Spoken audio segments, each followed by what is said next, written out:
सिद्धि सर्वं पेक्षन्ति नमाम्यहं देवी देवस्य।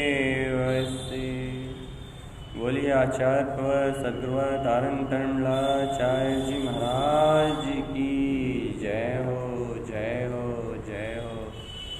श्री उपदेश शुद्ध सार जी ग्रंथादिराज की जय हो, जय हो, जय हो। सर्वज्ञ जैन परमात्मा की अमृतमय शुद्ध जिन देशना की जय हो, जय हो, जय।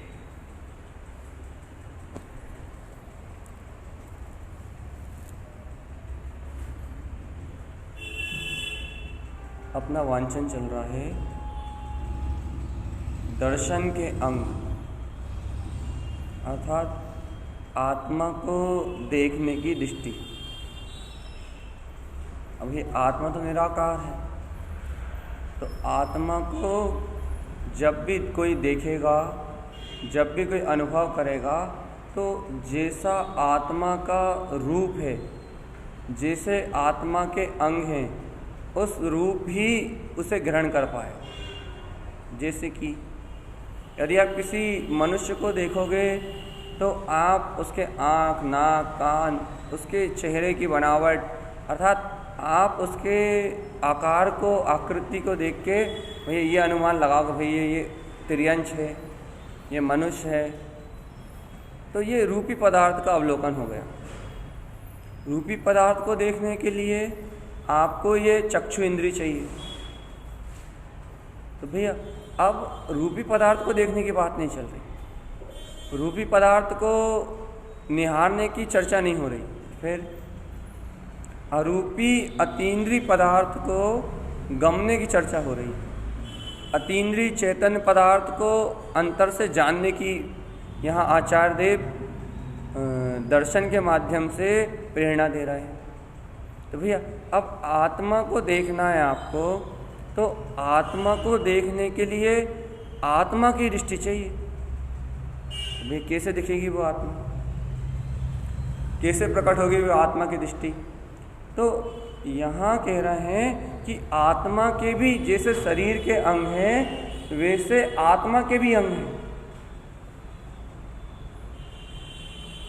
जैसे शरीर के अंग कहे गए हैं, जैसे शरीर के अंगों से आप शरीर की पहचान करते हो, वैसे आत्मा के अंग भी हैं। क्या आप उन आत्मा के अंगों को यदि जान लोगे तो आत्मा की पहचान, आत्मा की प्रतीति आपको अपने आप ही हो जाएगी। ये ऐसे कैसे संभव है? ऐसा कैसे संभव है कि आत्मा के अंगों को जान लेंगे तो आत्मा की प्रतीति अपने आप ही हो जाएगी? अच्छा बताओ, आप पशु की आकृति को जानते हो तो पशु को देख के आपको अपने आप ही ये बोध होता नहीं होता, इसकी 4 पैर हैं, इसकी पूंछ है। पशु गति के जीव को देख के आपको तुरंत ये प्रतीति होती है या नहीं होती है त्रियंश गति का जीव? तो क्या देखते हैं आप उसमें? उसका रूप रंग, उसकी आकार आकृति, उसका अंग, वो ही देख के आप ये अंतर करते हो ना, ये त्रियंश है। ऐसे ही आपको इस देह से, इस इंद्रियों से भिन्न अपने निराकार वीतराग स्वभाव को देखना भी है। अपनी दृष्टि को पलटना है, अपने उपयोग को पलटना है। तो अब जब आपको दृष्टि को पलटना है, उपयोग को पलटना है, तो अब आप आत्मा को देखने की, आत्मा के दर्शन करने की बात कर रहे हो। तो अब आप ये तो बताओ कि आत्मा दिखता कैसा है? त्रियंश तो पता है कैसा दिखता है, मनुष्य तो पता है कैसा दिखता है। क्यों? क्योंकि उनके अंगों से अपन ने उनकी पहचान कर रखी है। ऐसे आत्मा को देखने की कह रहे हो, आत्म अनुभव करने की कह रहे हो, तो ये तो बताओ आत्मा के अंग क्या हैं? क्योंकि बिना अंग को जाने उसको देखोगे कैसे? आप बिना अंगों की पहचान करें, उसे पहचानोगे कैसे? क्योंकि पहचानने के लिए अंग चाहिए। तो भैया आज गुरुदेव कह रहे हैं स्थितिकरण अंग। तो भाई स्थितिकरण मतलब स्थितीकरण स उक्तम, स्थितीकरण का स्वभाव कह रहे हैं। स्थितीकरण का स्वभाव कह रहे हैं, ये स्थितीकरण का स्वभाव कह रहे हैं, अर्थात ज्ञानी ज्ञानम च अनमोय समय च, स्थितीकरण का स्वभाव कह रहे हैं, अर्थात कि भैया देखो, स्थितीकरण अर्थात क्या? अपने आप में स्थिरता। भाई कैसी स्थिरता भैया? इस भूमिका में आत्मलीनता की स्थिरता तो है नहीं। इस भूमिका में अपन वीतरागी भावलिंगी मुनिराज जैसे अपन शुद्ध उपयोग में लीन तो है नहीं। चारित्र की दशा तो इस भूमिका में अपने को है नहीं। तो अब ये स्थितीकरण स उत्तम, ज्ञानी ज्ञानम च अनमोय संयम च, तो ये कौन सा स्थितीकरण है?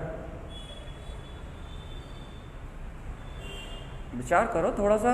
अभी अपन भावार्थ कर रहे हैं।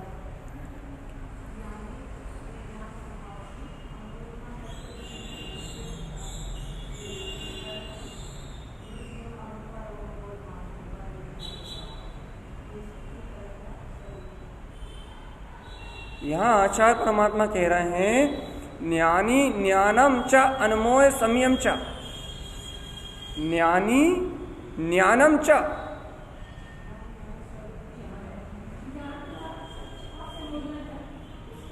पहले देखो, ज्ञानी मतलब ज्ञानी, ज्ञानम मतलब ज्ञान से, च अर्थात और, अनमोय अनबोधना, संयम च।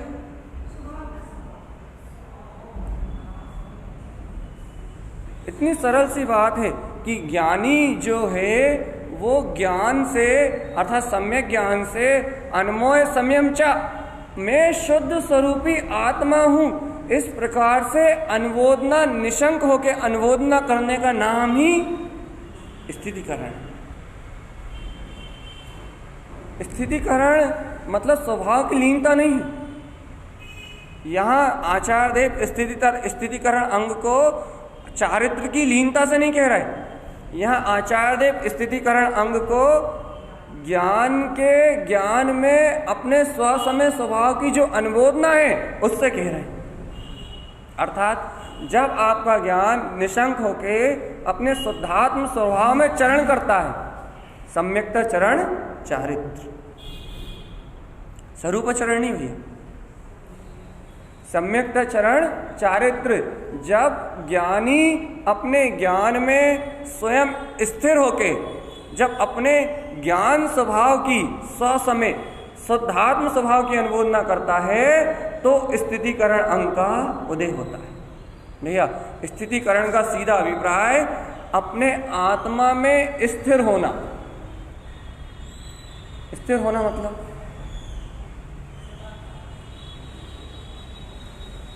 मतलब लीनता नहीं लेना भैया, अपनी आत्मा में स्थिर होना, अर्थात अपने श्वास में जो स्वभाव है उसमें ज्ञान का स्थिर होना।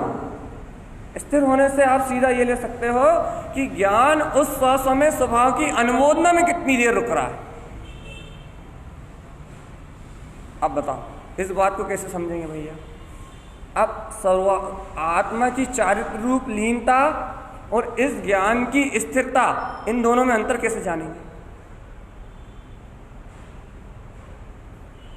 जो चारित्र की लीनता देखी जाती है, स्वरूपाचरण चारित्र की लीनता, और इस जो स्थितीकरण अंग में ज्ञानी की स्थिरता है, इसके भेद को कैसे जानो? हाँ,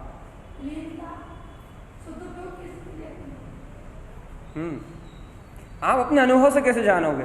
मान लो अब भी अली आपने स्थितीकरण अंग सुना, ठीक है, और अब भी अली आप प्रयास करने लगे कि मैं तो स्थिर हो जाऊं, मैं तो डूब जाऊं, या मैं अंतर में चला जाऊं। यदि आप ऐसा अभ्यास करने लगे अभी हाली, तो ऐसे अभ्यास करते समय ये अनिवार्य नहीं है कि आप डूब जाओ, ये अनिवार्य नहीं है कि आपकी लीनता हो जाए। तो यदि आपकी लीनता नहीं बन रही, यदि आप लीन नहीं हो पा रहे, तो क्या आपका स्थितिकरण अंग होगा या नहीं होगा?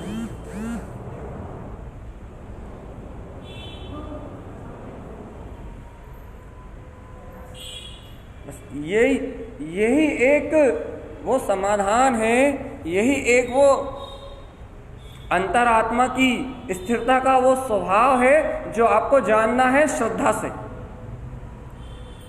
बस इस बात को ही आपको समझना है कि जिस समय आप लीन नहीं हो पा रहे, उस समय भी स्थितिकरण अंग है, उस समय भी स्थितिकरण अंग है। तो भैया कहाँ है वो?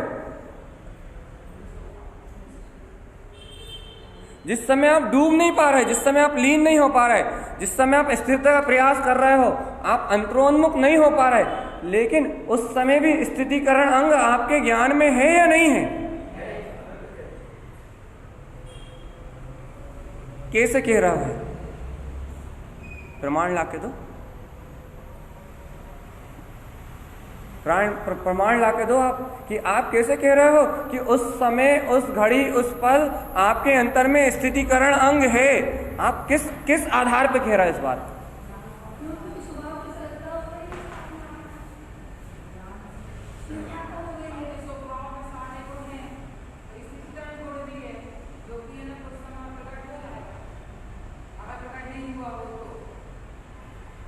हो जाएगा वाली बात नहीं चल रही अभी।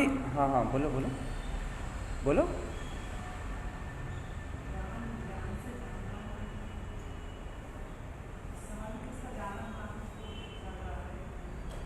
भैया सरल सी बात कहो ना, ज्ञानी ज्ञानम च अनमोय समयम च, जहाँ ज्ञान में अपना स्वसमय आता, जहाँ ज्ञान में अपना शुद्धात्म स्वरूप प्रतीति बरत रहा है, वो भी तो आत्मा की स्थिरता है। सम्यक्ता चरण चारित्र भी तो चारित्र में स्वीकार किया गया है।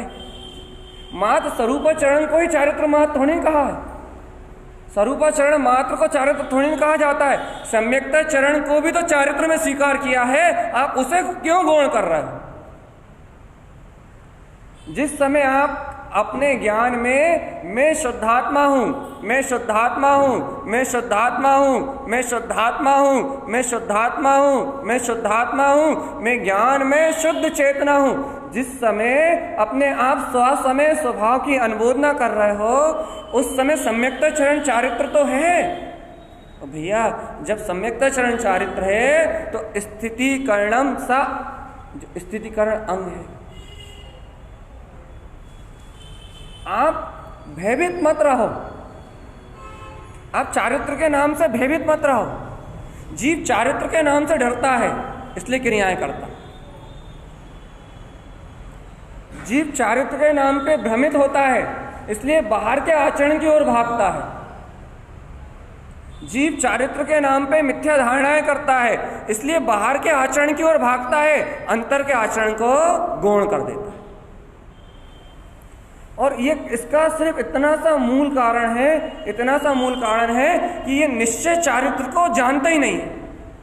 क्योंकि निश्चय चारित्र ज्ञान पूर्वक ज्ञान में होने वाले अपने स्वसमय स्वभाव की अनुभूति का नाम है।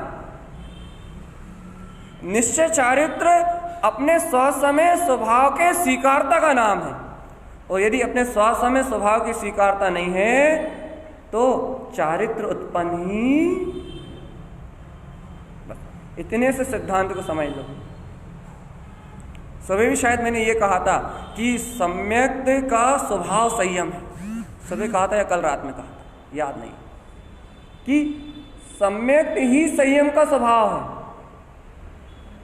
आचार्य तारण देव ने इसी उपदेश सदसार जी की गाथा नंबर 160 में ये सिद्धांत दिया है कि सम्यक ही संयम का स्वभाव है, बिना सम्यक के संयम नहीं होता। तो ये बात प्रमाणित होती है कि भैया चारित्र मात्र स्वरूपा चरण में मात्र नहीं होता, चारित्र सम्यक्ता चरण में भी है।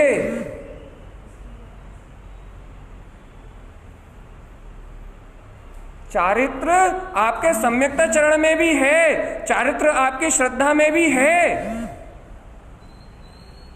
आप यदि चारित्र को इस रूप से स्वीकार करोगे तो आप कभी क्रियाओं की ओर नहीं भटकोगे।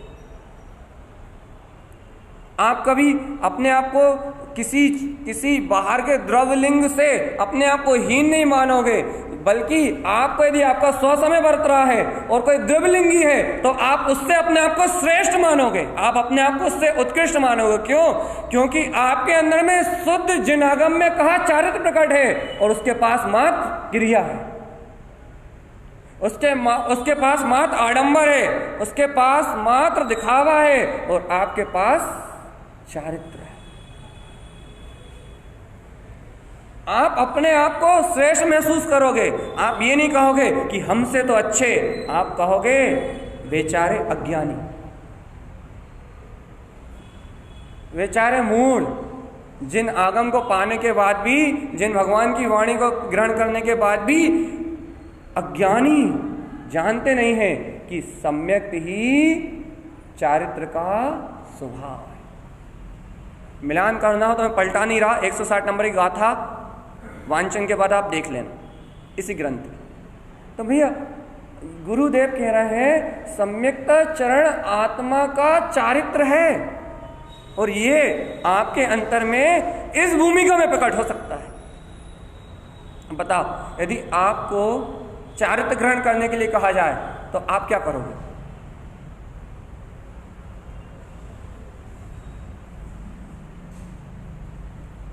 सबसे पहले कपड़े का कलर बदलने की सोचोगे। भैया रंगीन पहनते हैं तो सफेद हो जाए।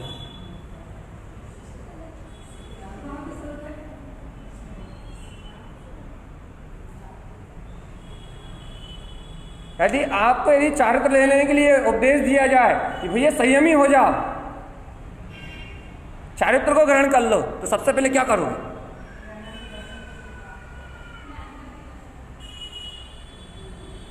सही सही बोलो, अंतर आत्मा से बोलो, जो आपका अंतर हृदय बोल रहा है वो बताओ, क्या करोगे?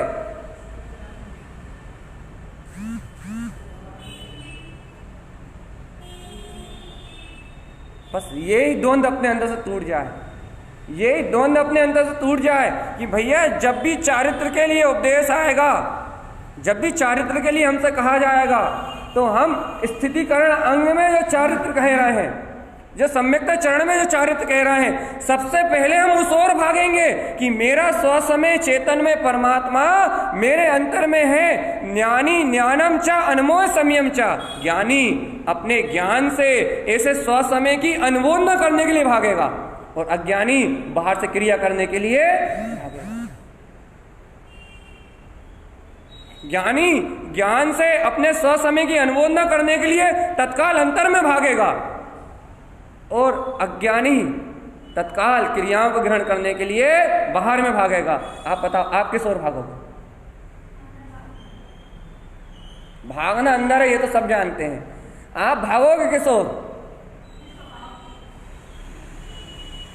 बस भैया यही इस गाथा का मूल रहस्य है कि ज्ञानी अपने ज्ञान के स्वसमय स्वभाव की अनुमोदना के लिए भागता है।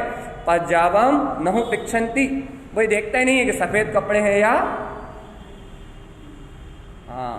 कपड़े हैं या नहीं है, ये बाद में देखा जाएगा। सफेद हैं या काले, ये बाद में देखा जाएगा। पहले ये देखा जाएगा कि आपके पास स्थितिकरण अंग है या नहीं। पहले आप जिन भगवान के वचनों में स्थित हो या नहीं हो, जिन भगवान के वचनों में आप स्थिर हो या नहीं हो, या अपनी मनमानी कर रहे हो। यदि मनमानी कर रहे हो तो आपको चारित्र हो ही नहीं सकता, ना भूत, ना वर्तमान, ना भविष्यति। भैया पर्जावम नहु पिक्षति, नहीं पर्जावम नहु पिक्षम। भैया पर्याय को ना पहचान के स्थिति अंग च कम विलियंती, स्थितिकरण का स्वभाव तो ऐसा भैया, स्थितिकरण अंग का स्वभाव तो ऐसा है कि स्थितिकरण अंग को स्वीकार करते ही अनंत कर्म विला जाते हैं, क्षय हो जाते हैं। भाई क्यों क्षय हो जाते हैं अनंत कर्म?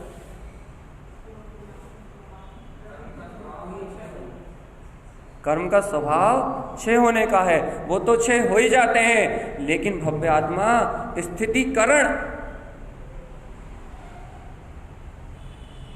क्यों क्षय हो जाते हैं? कर्म क्षय होने योग्य हैं, उनका स्वभाव क्षय होने का है, लेकिन अपने आज तक क्षय क्यों नहीं हुए? क्योंकि भैया आज तक अपना स्थितिकरण नहीं हुआ। बाहर से तो ये कहते हो कि दूसरा यदि कोई विचलित हो तो उसका स्थितिकरण करना स्थितिकरण अंग है, लेकिन एक बात तो बताओ, अंतर से तुम्हारा ज्ञान विचलित है, अंतर से तुम्हारा उपयोग विचलित है, अंतर से तुम्हारी परिणति विचलित है। क्या तुम्हारा ऐसा विचलित जो अंतर से उपयोग, जो परपर्याय को पहचान रहा है, परपर्याय को देख रहा है, क्या कभी इस उपयोग को स्थितिकरण या कभी आत्म संबोधन किया? क्या कभी अपने उपयोग को आत्म संबोधन दिया? क्या कभी जिन भगवान के वचनों से अपनी अंतरात्मा को संबोधन दिया कि स्थितिकरण तो सबसे पहले अपना है? जिन भगवान के सिद्धांतों में, जिन भगवान की वाणी में, जिन भगवान के द्वारा कहे हुए शुद्ध जिन आगम में पहला स्थितिकरण अंग तो किसका है? यदि स्वयं को स्थितिकरण अर्थात स्वयं को यदि तुमने संबोधित कर लिया तो सारे कर्म, जब तक आप भैया जी को स्थितिकरण करने आओगे तब तक आपका कोई कल्याण होने वाला, क्योंकि मुझे को करोगे आप तो। जब तक आप मुझे स्थितिकरण करने आओगे तब तक आपका कल्याण नहीं होगा। और जिस दिन आप स्वयं अपना स्थितिकरण करना चाहोगे कि भैया मेरा ज्ञायक स्वभाव मेरे अंतर में जीवंत है, जिन्हें परमात्मा ने जैसा सत्य कहा है बस वो ही स्वीकार करने योग्य है, जिस दिन स्वयं का स्थितिकरण करोगे उस दिन सारे कर्म। अब बताओ भाई, अब क्या करने की इच्छा है?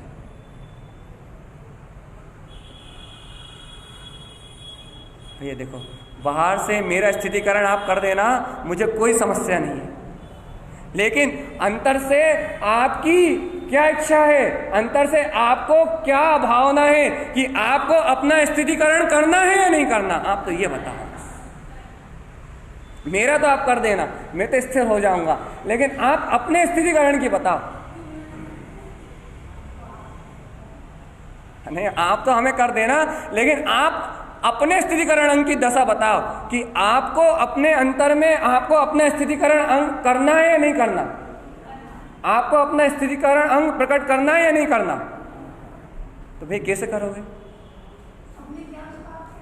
बस ज्ञानी ज्ञानम च अनमोय संयम च, अपने शुद्ध समय स्व समय शुद्धात्म स्वभाव की अनुमोदना करके आप अपना स्थितिकरण करो।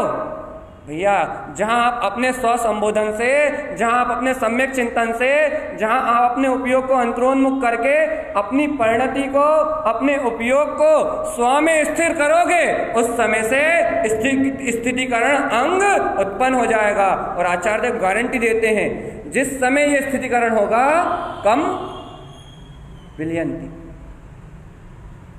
जिस समय ये स्थितिकरण की अंतर की दशा बनेगी, जिस समय आप स्व को संबोधित करना सीख जाओगे, जिस समय स्व को चेताना सीख जाओगे, उस समय कर्म क्षय। भैया उपयोग परोन्मुख है, पर्याय को पहचान रहा है, तो कर्म का आश्रय और बंध है। और जहां उपयोग स्वयं में स्थित होने के लिए तैयार है, वहां आश्रय और बंध का अंत है, संवर तत्व की प्रकटता है। तो भैया ये कहते हैं स्थितिकरण अंग। बताओ भैया किस किस को स्थिर किया आज तक? पड़ोसी को,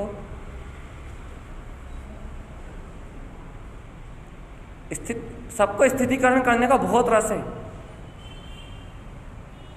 सबके पास बहुत रस है स्थितिकरण करने का, लेकिन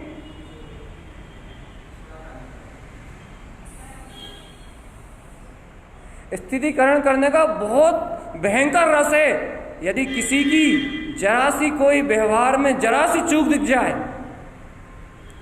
तो स्थितिकरण करने के लिए हम सब तैयार हैं, हम भी आपके साथ हैं। जरा सी चूक दिख जाए, जरा सा कोई एक जरा सा मिसपॉइंट दिख जाए तो स्थितिकरण करने के लिए पूरा समाज तैयार है। लेकिन भैया स्थितिकरण अंग, गुरुदेव कहते हैं पज्जाव नहु पिक्षम। स्थितिकरण का स्वभाव तो ऐसा है कि वहां पर्याय दिखाई नहीं देती, दूसरा दिखाई नहीं देता। स्थिति अंग भैया, जब आत्मा स्वयं अपना स्थितिकरण करता है, जब जीव स्वयं अपने को स्व संबोधित करके अपने उपयोग को स्वभाव में स्थिर करता है, च कम विलियम, तो तत्काल कर्म क्षय होते हैं। भैया मेरा स्थितिकरण करोगे तो कोई गारंटी नहीं है कि एक भी कर्म क्षय हो जाए, लेकिन अपना स्थितिकरण करोगे तो गारंटी है कर्म क्षय होंगे ही। क्या करना चाहते हैं? बस इतना सा सिर्फ ये स्थितिकरण अंग से सिर्फ आपको इतना सा सच्चा श्रद्धान हो जाए कि भैया अपनी दिशा अंतरोन्मुख हो जाए, अपनी विचारधारा अंतरोन्मुख हो जाए, अपनी विचारधारा सम्यक से जुड़ जाए कि भैया मुझे स्थितिकरण अपने ज्ञान का करना है, मुझे स्थितिकरण पड़ोसी का। आपकी ज्ञान की, आपकी विचार की धारा सम्यक से जुड़ जाए तो भैया आज ही स्थितिकरण अंग प्रकट। इतनी सरलता से भैया विश्वास नहीं हो रहा। एक तो विश्वास कराना मुश्किल हो जाता है भैया, जिस सम्यक दर्शन के लिए, जिस स्थितिकरण अंग के लिए लोग इतनी मेहनत कर रहे हैं, इतने से में प्रकट हो जाएगा। एक तो विश्वास कराना मुश्किल होता है, क्यों? क्योंकि बाहर की चर्या और बाहर की क्रिया में इतनी तीव्र आस्था बैठी है, इतना तेज श्रद्धान बैठा है कि उस मिथ्या श्रद्धा की जड़ उखाड़ने में आधा घंटा तो वैसे निकल जाता है। पहले वो जड़ उखाड़नी पड़ती है कि भैया बाहर में नहीं है, भैया दूसरों में नहीं है, भैया क्रिया में नहीं है, भैया बाहर के आचरण में नहीं है। वो स्थितिकरण ज्ञान का स्वभाव है, ज्ञानी का स्वभाव है। अंतर आत्मा से उत्पन्न होने वाला अपने ज्ञान में स्थिर अपने आप को करने का नाम स्थितिकरण। अब आप कितना कर पा रहे हो स्व समय की अनुमोदना, आप कितना कर पा रहे हो शुद्ध स्वभाव की अनुमोदना। ज्ञान में जितने आपके स्व समय की अनुमोदना है, मात्र उतना आपका स्थितिकरण अंग है, और उससे कर्मों का क्षय होगा। और भैया अपन खुद अपने ज्ञायक स्वभाव को विस्मृत करके, ज्ञान विज्ञान में सत्ता को विस्मृत करके यदि अज्ञान परिणाम में लगे रहें तो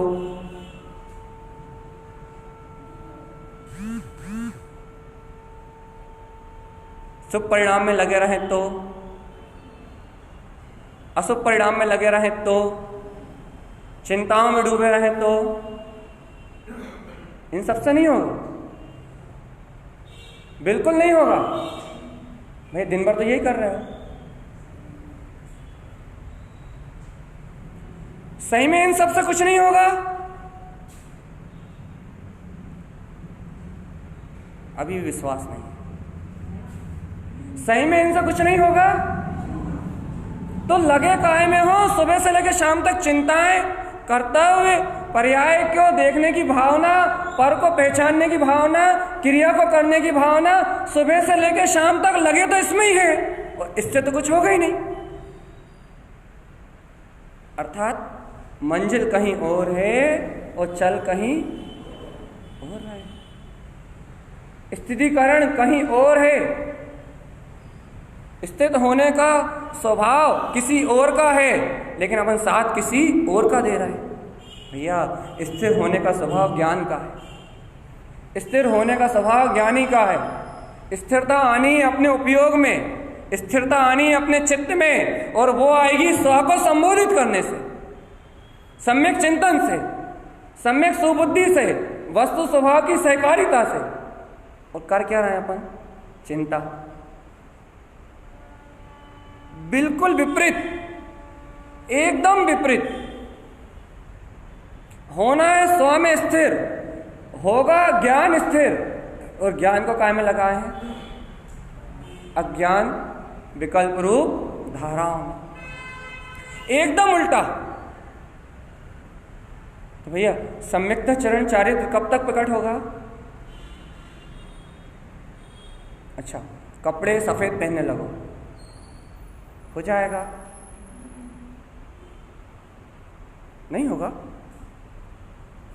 भैया। जब नहीं होगा, हो ही नहीं सकता, जब ऐसा अचल श्रद्धान आपके अंतर में है, जब हो ही नहीं सकता, जब ऐसा अचल श्रद्धान आपके अंतर में है तो होगा कैसे? ये भी तो आपको पता है ना। ज्ञानी ज्ञानम च अनमोय संयम च, जब ज्ञानी होके अपने स्वसमय स्वभाव की ज्ञान में अनुमोदना करोगे तो स्थितिकरण अंग प्रकट हो जाएगा।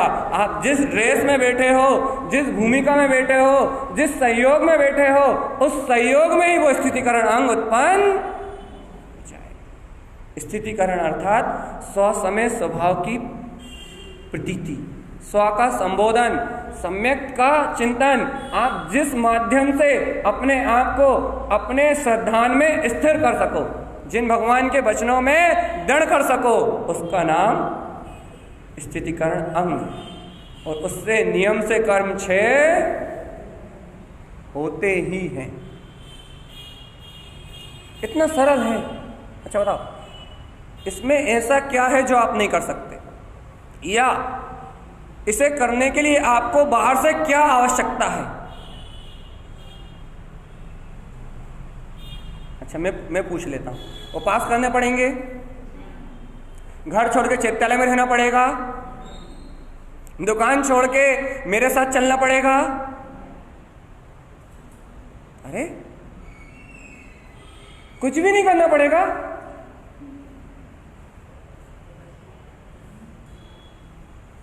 कुछ भी नहीं करना पड़ेगा। तो ये विश्वास कर लो, सही कह रहा है। आप कुछ मत लेके जाओ, आप सिर्फ विश्वास कर लो कि कुछ भी बदलना, क्योंकि पर्याय क्रमबद्ध है, संयोग व्यवस्थित हैं, होना जाना सब सुनिश्चित है। पुद्गल का परिणमन अपनी क्रियावर्ती शक्ति से उस पुद्गल के गुण अनुरूप ही परिणमित हो रहा है, चेतन के अनुरूप परिणमित ही नहीं हो रहा। क्योंकि यदि चेतन के अनुरूप परिणमित होता तो वो ज्ञान रूप परिणमित होता, दर्शन रूप परिणमित होता, सुख रूप परिणमित होता, वीर रूप परिणमित होता। लेकिन ये पुद्गल तो जड़, अचेतन, अज्ञान रूप ही परिणमित हो रहा है। इसलिए यहां कुछ करना धरना। अच्छा भैया, ना कुछ लेना है, ना कुछ देना है, ना कुछ करना है, ना कुछ धरना है। इतने अच्छा वीतराग आकर्तृ में धर्म जिन भगवान की वाणी और कहाँ मिलेगी? ऐसी वस्तु स्वरूप की स्वतंत्रता तुम्हें कहाँ मिलेगी? जहां ना कुछ करना है, ना जहां कुछ धरना है, जहां ना तुम्हें कुछ बदलना है। तुम तो ज्ञानी हो, ज्ञाता हो, दिष्टा हो, जहां हो वहीं मस्त रहना है, जैसे हो वैसे मस्त रहना है, जिस भूमिका में हो उस भूमिका में आनंद में रहना है। इससे सरल धर्म और कहाँ मिलेगा? इससे शुद्ध धर्म और कहाँ मिलेगा? तुमसे कुछ करने के लिए नहीं कहा जा रहा, तुमसे कुछ छोड़ने के लिए नहीं कहा जा रहा, तुमसे कुछ बदलने के लिए नहीं कहा जा रहा। तुमसे कहा जा रहा है कि तुम प्रसन्न रहो, तुमसे कहा जा रहा है कि तुम आनंद में रहो, तुमसे कहा जा रहा है कि तुम तो ज्ञायक में रहो, स्व में स्थित रहो, स्वयं को संबोधित करो, वस्तु स्वरूप का चिंतन करो और हमेशा सदाकाल मस्त रहो, आनंद में रहो। कोई विकल्प अपना स्वभाव है ही नहीं, कोई चिंता अपना स्वभाव है ही नहीं, आत्मा तो आनंद में है। अब बताओ, इससे सरल धर्म की परिभाषा और क्या लोगे? कुछ है? इससे सरल धर्म का स्वरूप और कुछ है? आत्मा ही सरल स्वभावी है भैया। वो अपने दर्शन ज्ञान रूप आचरण करने की सामर्थ्य अपने अंतर में लेके बैठा हुआ है भैया। बस बात इतनी सी है, सिर्फ इतनी सी है कि आप अपने आप को संबोधित करना सीखे या नहीं। आप अपने आप को स्थिर करना सीखे या नहीं। यदि आप अपने आप को स्थिर करना सीखे तो आपके हाथ में स्वयं, अपने हाथ स्वयं जगन्नाथ, अपने हाथ में स्वयं अपना पूरा पुरुषार्थ, पूरा मोक्ष का मार्ग है। आपको किसी से पूछने नहीं जाना कि हमारी स्थिति अच्छी है या बुरी। आप मत जाओ किसी विद्वान के पास पूछने कि हमें सम्यक दर्शन हुआ या नहीं हुआ। यदि आप अपने आप में अपने को संबोधित, स्वयं को जागृत करने की, स्वयं को चेताने की पात्रता रखते हो तो आपको स्वयं पता है कि आपको सम्यक है या नहीं। और यदि भैया आप अपने आप को स्वयं संबोधित, स्वयं स्थिर करने की पात्रता नहीं रखते तो आपको स्वयं पता है कि आपको जिन भगवान के वचनों में श्रद्धा नहीं है। तभी तो आप अपने ज्ञान में अपने स्वसमय स्वभाव की अनुमोदना ना करके अज्ञान परिणामों को इष्ट मान के उस रूप वृत्ति करते। आपको खुद पता हो जाएगा, आपको सम्यक है तो आपको खुद पता हो जाएगा कि हम अपने ज्ञान को स्थिर करने में सामर्थ्य होते हैं। और यदि आपको सम्यक नहीं है तो आपको खुद पता है कि हम स्थिर नहीं रहते, हम चंचल होके विभाव परिणाम में, विभाव परिणति में बहते बहते और मात बहते पर्याय को देखते हैं, पर्याय को जानते हैं और पर्याय को पहचान के पर्याय में ही बहते हैं। भैया इस स्थितिकरण अंग की अनंत विशेषता है। लेकिन जब स्वयं के लिए हो तब, हाँ, और जो स्वयं को स्थिर कर पाए, जो स्वयं जिनेन्द्र भगवान की वाणी में स्थिर रह पाए, वो तो सामने वाले को भी स्थिर कर सकता है। तो भैया यदि आपको भैया जी का स्थितिकरण करना है तो आप सुन तो लो पहले हमारी शर्त। यदि आपको पहले भैया जी का स्थितिकरण करना है तो पहले आपको अपने में स्थिर होना पड़ेगा। हमारे पास तो तभी आ सकते हो, हमें तो आप तभी समझा सकते हो जब पहले आप स्वयं ज्ञायक में, ज्ञान में स्थिर हो। क्योंकि स्थितिकरण तो वो ही कर सकता है जो पहले जिन भगवान की आज्ञा में स्वयं स्थिर हो। जो जिन भगवान की आज्ञा में स्थिर ना हो वो किसी दूसरे का स्थितिकरण करने का पात्र जीव हो ही नहीं सकता।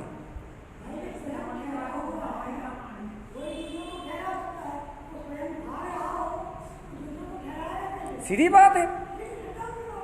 जिसका उपयोग स्वयं स्थिर ना हो, जिसका चित्त स्वयं स्थिर ना हो, जिसका ज्ञान स्वयं स्थिर ना हो, वो दूसरों को क्या स्थिर करेगा।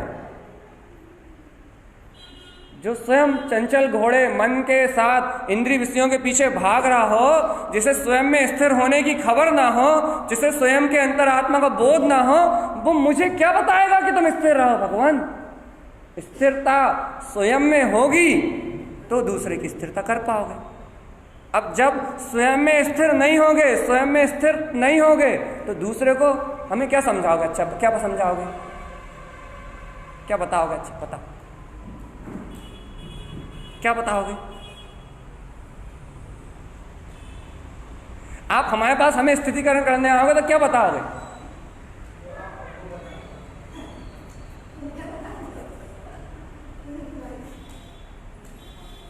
भैया इसलिए बात बार बार कही जा रही है कि पहले अपने में स्थिर तो हो, पहले अपने अंतर में स्थिरता का प्रयास तो करो, पहले अपने ज्ञान में, अपने ज्ञायक में स्थिरता तो लाओ, फिर आप जिसे चाहो उसको स्थितिकरण करो।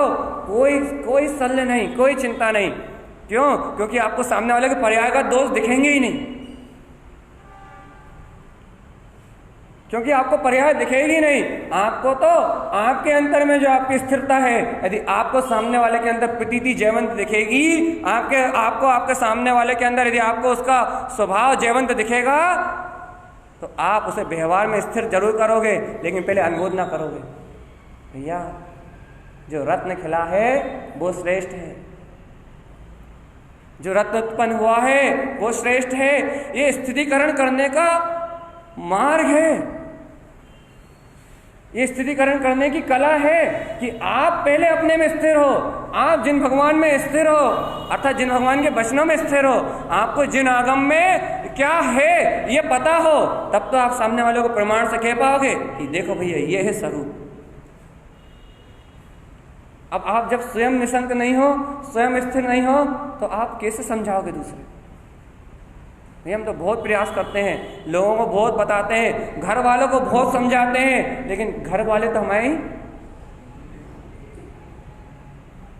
हम तो बहुत कोशिश करते हैं कि हमारे पति देव धर्म के मार्ग पे, अच्छा सुनो सोनिका दीदी, हम तो बहुत कोशिश करते हैं कि हमारे बच्चे धर्म के मार्ग में, लेकिन भाई कोई हमारी सुनते ही नहीं है।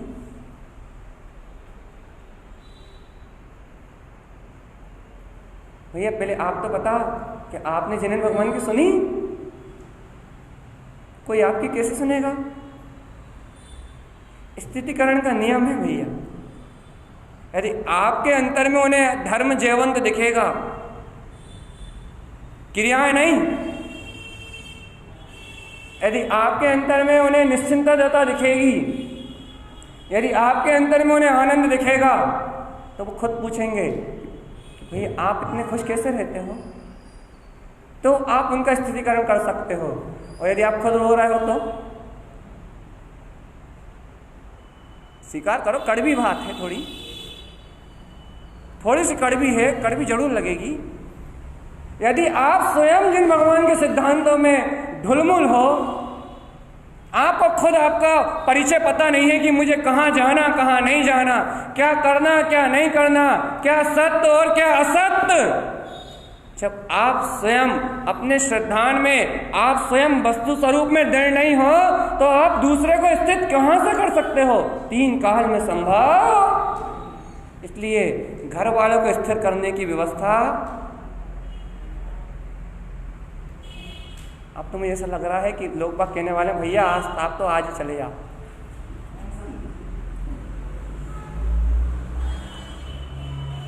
अब घर वालों को स्थिर करने की व्यवस्था बाद में बनाना भैया। परिवार वालों को स्थिर करने की, धर्म में स्थिर करने की व्यवस्था, मैं घर पुत्र परिवार धन दौलत की बात नहीं कर रहा भैया, वो स्थिरता की बात नहीं कर रहा मैं। धर्म में दूसरों को धर्म में स्थिर करने की व्यवस्था बाद में बनाना, पहले अपने आत्मा में स्वयं स्थिर होने की व्यवस्था तो बना लो। पहले स्वयं जिन भगवान के सिद्धांतों में स्वयं दृढ़ होने की व्यवस्था तो बना लो। जिस दिन स्वयं में स्थिर होने की व्यवस्था बना लोगे, उस दिन दूसरों को स्थिर कैसे किया जाता है ये कला भी आपको अपने आप ही आ जाएगी। आप सामने वाले को क्रिया से टोकते हो तो वो आपका निषेध करता है। यदि आप सामने वाले को अज्ञान से टोकोगे, सिद्धांत से टोकोगे, तो कोई आपका विरोध, क्योंकि सिद्धांत कहने में वात्सल्य होता है, प्रेम होता है, और प्रेम से जो बात कही जाती है, देखो अगला अंग वात्सल्यम, विज्ञान वात्सल्यम। या वात्सल अंग का स्वभाव विज्ञान में है, विज्ञानम। अभी विज्ञानम क्या होता है?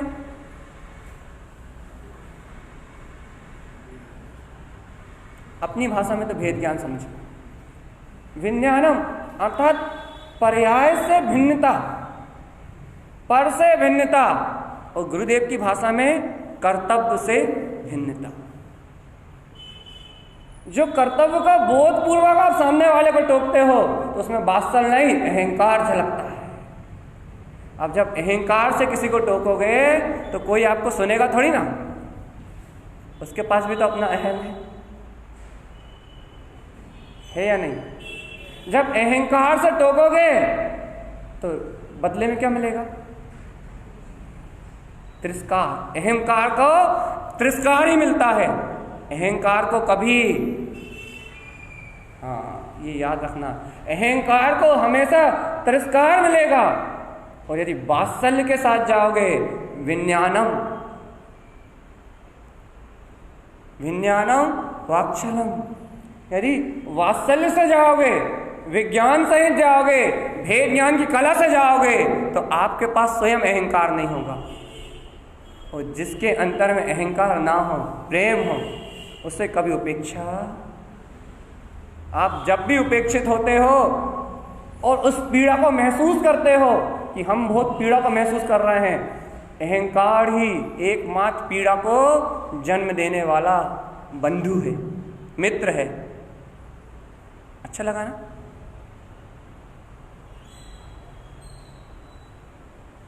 बिना अहंकार के कभी दुख जन्म नहीं ले सकता। बिना अभिमान के कभी दुख जन्म नहीं ले सकता। जब भी अभिमान पैदा होगा,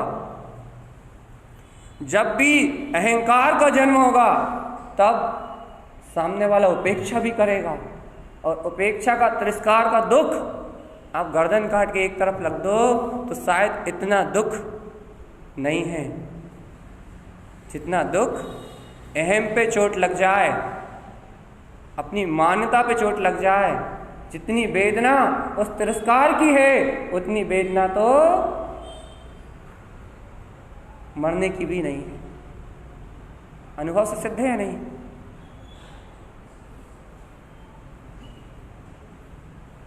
अहंकार की पीड़ा जितनी है, अहंकार की वेदना जितनी है, मान कसाई की वेदना जितनी है, अपने अंतर में जो झूठा अभिमान है, उस अभिमान के तिरस्कार की वेदना जितनी है, उतनी वेदना तो जन्म और मरण की भी नहीं है भगवान। एक भाव में यदि तुम्हारा मरण भी हो जाए तो उतनी वेदना नहीं है। कोई गर्दन काट के बगल में रख भी दे तो भी इतनी वेदना नहीं है जितनी वेदना मान कसाई से तिरस्कार पाने की है। इसलिए कहते हैं भैया कि स्वाभिमान उत्पन्न कर लो कि मैं स्वभाव, विज्ञानम, विज्ञान उत्पन्न कर लो कि मेरा मानम मान लोकांतम ध्रुवम, तीनों लोक में जयवंत रहने वाला मेरा स्वाभिमान तो मेरा ममल स्वभाव है। मेरी विज्ञान में, केवल ज्ञान में सत्ता है। ऐसा विज्ञान, ऐसा ज्ञान उत्पन्न कर लो, ऐसा भेद ज्ञान उत्पन्न कर लो तो वात्सल्यम, तुम्हें अहंकार की वेदना कभी नहीं होगी। जिससे जो कहोगे वो मिल जाए। संसार की बात नहीं चल रही, धर्म की बात चल रही। वात्सल्य से बड़ी पूंजी इस दुनिया में कोई दूसरी, लेकिन आज अपने हृदय से वो ही खत्म हो गया। आज अपने जीवन से वो ही खत्म हो गया है। वात्सल्य के अंत होने का कारण अभिमान, वात्सल्य के हटने का कारण, वात्सल्य के मिटने का कारण अहंकार। अहंकार अर्थात पर में एकत्वपन, पर में मैंपने की भावना, विज्ञान का ना होना, भेद ज्ञान का ना होना, बस यही अहंकार का, पर्याय में मैंपने का, पर्याय दृष्टि का मूल कारण है, जिसने आज वात्सल्य को गौण कर दिया है। आज वात्सल्य के नाम पे अपन क्या कर रहे हैं भैया? अच्छा बताओ, वात्सल्य के नाम पे क्या कर रहे हैं अपन? व्यवहार में वात्सल्य कहाँ मानते हैं अपन? धर्मी धर्मात्माओं से, बोलो बोलो, परिभाषा याद है सबको? आज वात्सल्य कहाँ मानते हैं अपन?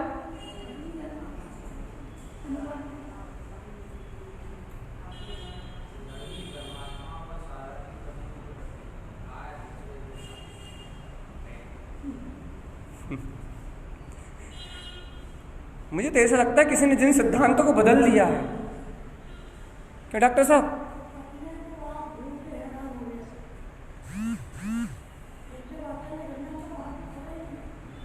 मुझे तो ऐसा लगता है कि किसी ने जनवाणी को बदल दिया है। मुझे तो ऐसा लगता है कि किसी ने जनवाणी को बदल दिया है, किसी ने जन आगम को बदल दिया है। ना जाने कौन आ गया है इस बीच में, कौन ने जन्म ले लिया इस बीच में, जिसने जिन आगम की परिभाषाओं को बदल दिया। भैया धर्मी धर्मात्माओं से वात्सल्य, धर्मी धर्मात्माओं का आदर, गुणी जनों से प्रेम, उसके पहले ये नहीं लिखा, नहीं, उसके पहले ये नहीं लिखा कि उनमें जो गुण है, उनमें जो रत्नात्रय है, उसको देख के वात्सल्य आता है। उनके बाहर के चर्या को देख के, या उनकी बाहर की क्रिया को देख के नहीं, या हमारे संप्रदाय को देख के नहीं कि हमारे संप्रदाय का है, या हमारे मत का है, या हमारी जाति का है, यदि ये हमारे संग का है तो दूसरे के संग में नहीं जाना चाहिए, ऐसा नहीं। धर्मात्मा मतलब मैं आ गया तो दूसरा नहीं आ सकता, ये वात्सल्य नहीं है भैया। ये तो अपने अपने मत का पोषण है, ये तो अपने अपने अहम का झंडा है, और जहां अहम का अहंकार का झंडा है वहां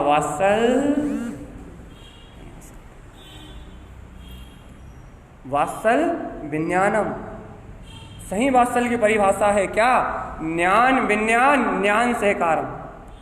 ज्ञान से विज्ञान करते हुए अपने ज्ञायक स्वभाव का सहकार ही एकमात्र वात्सल्य है। इस वात्सल्य के साथ जिसके पास जाओगे वो आपका हो जाएगा। इस वात्सल्य के साथ आप जो करोगे वो सम्यक हो जाएगा। क्यों? क्योंकि वहां राग और द्वेष, अनंतानुबंधी कसाय, मिथ्यात्व, इसका अभाव होगा। और जहां इन अशुद्धता का, अज्ञानता का अभाव होगा, वहां आपके अंतर से जो भी निकलेगा वो वात्सल्य होगा। वहां अहंकार नहीं होगा, और सामने वाला नहीं भी सुनेगा तो क्रोध नहीं आएगा, पीड़ा नहीं होगी, करुणा जन्म लेती है। मैत्री, प्रमोद, कारुण और मध्यस्थ, इन भावनाओं का जन्म होता है। मेरी भावना पढ़ते पढ़ते जीवन निकाल दिया भगवान। यदि एक भी भावना उत्पन्न हो गई होती तो वाक्षल विज्ञान, भेद ज्ञान हो गया होता। मेरी भावना याद करते करते पूरा जीवन निकाल दिया, लेकिन एक भावना भी यदि तुम्हारे अंदर से उत्पन्न हो गई हो तो मुझे बता दो, मैत्री हो गई भैया? मैत्री भाव जगत में मेरा सब जीवों से, कुछ कहना नहीं चाह रहा, बस ये समझ लो मौन है। क्योंकि यहाँ यदि हम कुछ भी कह देंगे तो आपका जो मान है ना, वो मान स्तंभ गिर जाएगा। इसलिए कह रहा है कि यहाँ मौन है। यहाँ हम तो सिर्फ जिनेन भगवान जो कह रहे हैं सिर्फ वो कह के छोड़ रहे हैं। ज्ञानम विज्ञान ज्ञान सहकार। आप तो ये समझ लो कि उस अभिमान को गिराने का एक उपाय है स्वयं का स्वाभिमान प्रकट कर। मैं तो ज्ञान विज्ञान में सत्ता हूं, ऐसे ज्ञान विज्ञान में स्वभाव से वात्सल्य करके ज्ञान सहकारम, ये तुम ज्ञान का सहकार करते हो तो वात्सल्य अंग से संयुक्त हो। और भगवान इससे सबसे बड़ा लाभ तुम्हें है कि तुम्हें किसी से ठेस, तुम्हें मान कसाएगा दुख, और आज सबसे बड़ा दुख भाई से हो, देवरानी से हो, जेठानी से हो, सास से हो, धन से हो, दौलत से हो, किसी भी चीज से हो, आज सबसे बड़ा दुख सिर्फ अपने अहम का है। यदि जिन भगवान की वाणी स्वीकार होती कि अपने पुण्य पाप से अपने को मिला है तो कभी ईर्ष्या नाम की प्रवृत्ति उत्पन्न ही, कभी कलेश पैदा ही नहीं होता। इसलिए भैया ज्ञान विज्ञान ज्ञान सहकार।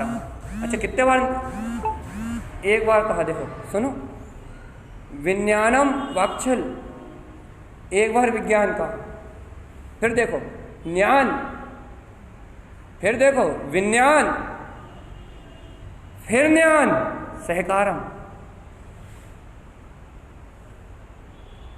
1 2 3 4 5 6 शब्द हैं। 6 शब्द में से 4 शब्दों में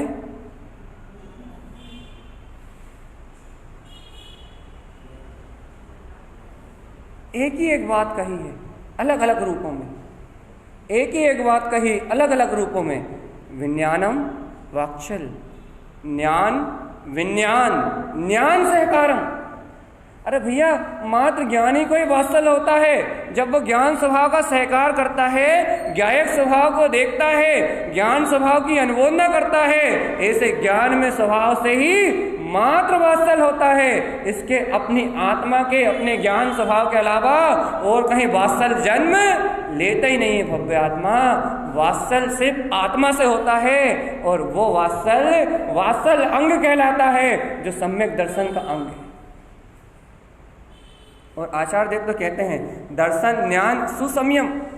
भैया जहाँ ऐसा वात्सल उत्पन्न होता है वहाँ जीव का दर्शन और ज्ञान सुसंयम अपने शुद्ध समय शुद्धात्म स्वभाव को लगता है।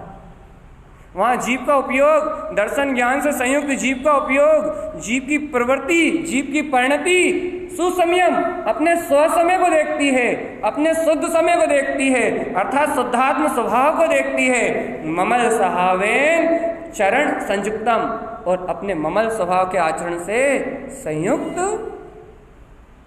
बस भैया अपने उपयोग का, अपने ममल स्वभाव से, ममल स्वभाव के आचरण से संयुक्त हो जाना ही वात्सल अंग। बोलना भाई अब बहुत ज़्यादा हो गई, समय भी हो गया, चिंता मत करो आप।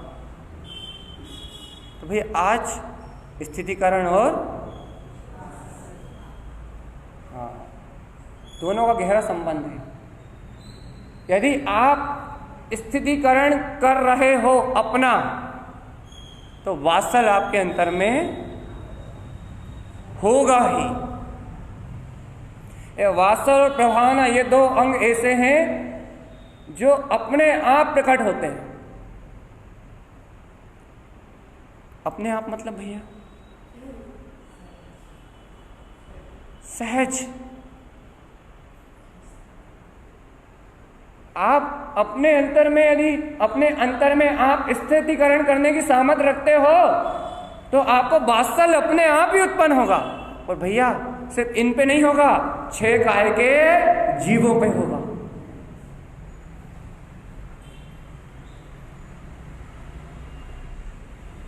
क्योंकि प्राणी मात्र परमात्मा है भगवान। एक से प्रीति और दूसरे से वैर, ये तो जिन शासन नहीं सिखाता। एक से राग और दूसरे से द्वेष, ये परिणति तो जिन शासन में आती नहीं है। जिन शासन तो कहता है वात्सल विज्ञानम, 6 काय के जीवों से वात्सल होता है। क्योंकि भैया मेरे समान प्रभुता हर जीव में है, मेरे समान प्रभुता हर प्राणी मात्र में है। तो फिर वात्सल एक से क्यों? वात्सल तो सबसे होता है, प्रेम तो सबसे होता है, प्रेम तो प्राणी मात्र से होता है, प्रीति तो, करुणा तो प्राणी मात्र पे होती है, मैत्री तो प्राणी मात्र से होती है। मैत्री में देखा थोड़े जाता ये तारणपंथी है। और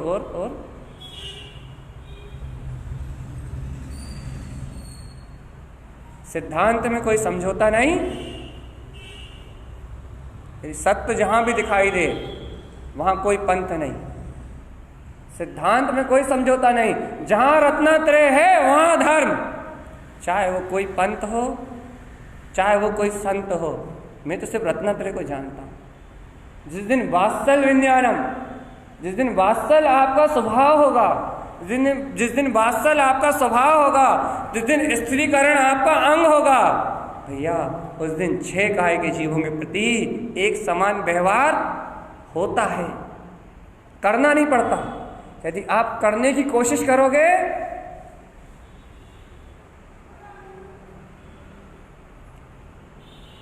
होगा ही नहीं, क्योंकि हो ही नहीं सकता। क्योंकि उस वात्सल्य के लिए स्थितिकरण अनिवार्य है। भैया आज का मूल सिद्धांत, 3-1 मिनट बचे हैं बस। आज का मूल सिद्धांत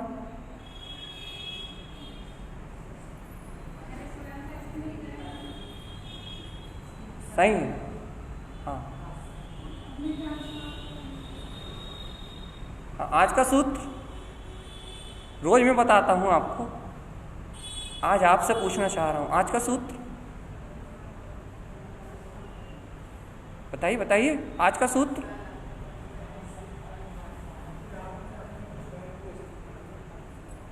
बस भैया आज का मूल सूत्र है कि दूसरे का स्थितिकरण छोड़ के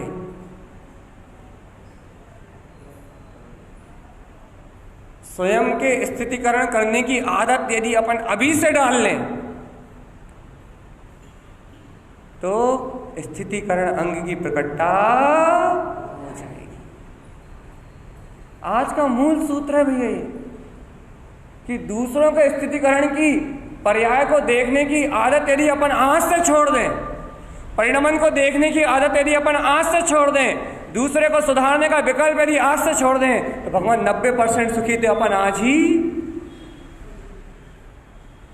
90% दुख तो दूसरों को सुधारने का है भैया, खुद के सुधारने की तो इच्छा ही नहीं। 90% वेदना तो पड़ोसी को सुधारने की है, चाहे पड़ोसी का आचरण सुधारने की हो, चाहे घर में रहने वाले पड़ोसियों का आचरण सुधारने की। पड़ोसी तो पड़ोसी है। यदि स्वयं में स्थिर रहने की भावना उत्पन्न हो जाए तो आज से वात्सल विज्ञानम, आज से सर्वज्ञदेव कहते हैं कि आपने उस क्लास को पास कर लिया जिस क्लास को बीतरागी पास करते हैं, सम्यक दृष्टि पास करते हैं, उस क्लास को उत्तीर्ण कर लिया आपने जिस क्लास में ज्ञानी खड़े उतरते हैं। और ज्ञानी पहले स्वयं का हित करते हैं, स्वयं की स्थिरता को देखते हैं, स्वयं के आचरण को दृढ़ करते हैं, बाद में करुणावश जो आ जाए वो चले, वो तो बहती हुई जलधारा है, जो आ जाए वो साथ में बहे। इसलिए भैया बहो, आप थमो मत। किसी मानता में थम जाओगे, किसी धारणा में थम जाओगे, किसी क्रिया में थम जाओगे, किसी समाज संप्रदाय से बंध जाओगे तो ज्ञानी नहीं हो पाओगे, तारण तरण नहीं हो पाओगे। तारण स्वामी ने 151 मंडलों के आचार्यों को अपना शिष्य बना लिया था। ऐसा कोई सा पंथ नहीं, ऐसी कोई सी जाति नहीं, ऐसा कोई सा समुदाय नहीं। इस पंचम काल में ऐसी कोई जाति नहीं जिस जाति का शिष्य उनका नाम। भैया जहां भी तारण तरण जन्म लेता है, जहां भी वात्सल्य जन्म लेता है, जहां स्थितिकरण जन्म लेता है, वहां संप्रदाय, मत और परंपराएं ये सब विध्वंस हो जाती है।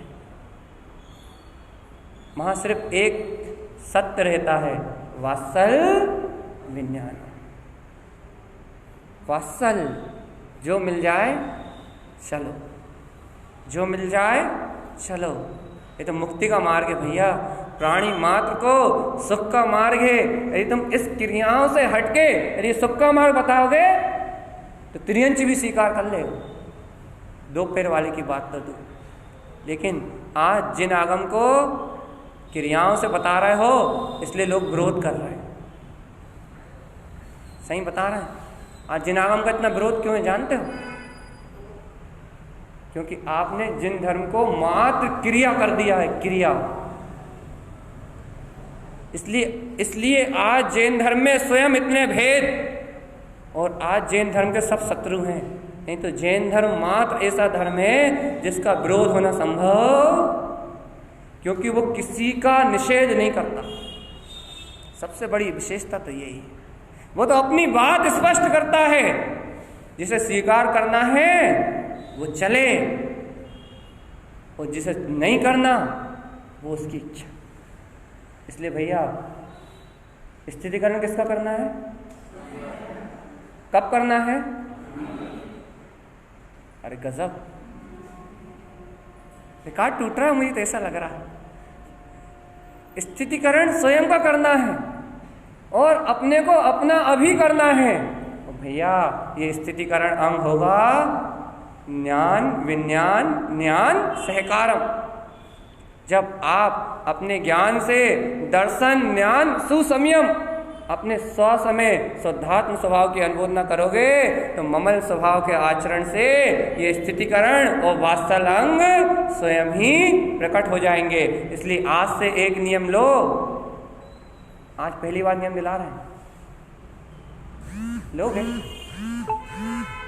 कि भैया कम से कम एक बार मुझे अपने को जिन वचनों में स्थिर करना है, कम से कम ऐसा 5 मिनट तो चिंतन करूंगा मैं। कि जिन भगवान ने क्या कहा है, जिनेंद्र देव की वाणी में क्या आया है, जिनेंद्र देव के सिद्धांतों में क्या आया है। कम से कम ऐसा 5 मिनट तो चिंतन करूंगा भैया। ये अभ्यास यदि आज से डाल लोगे, ये अभ्यास यदि आज से कर लोगे, स्वयं में स्थितिकरण करने का कार्य यदि आज से कर लोगे, तो भैया सम्यक दर्शन का अंग सहज अंतर से उपलब्ध हो जाएगा।